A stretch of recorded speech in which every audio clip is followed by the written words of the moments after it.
What's up? Welcome back. My name is my sign name. Today we're learning what hearing aids sound like, and I don't have a cochlear implant. They told my parents maybe not, and we just chose not to have a cochlear implant. And so I wear hearing aids. I have them. I hate them, so I don't wear them.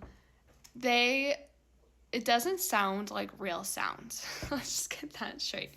It sounds just like amplifying everything. You know that like when there's a concert and like the speakers like it kind of sounds like that for some sounds, and it's just annoying, and like it just really doesn't really help. Like when you're talking to someone, you're focused more on the sound of the hearing aid than someone's voice or like what they're saying. It's different for everyone, but that's what I think.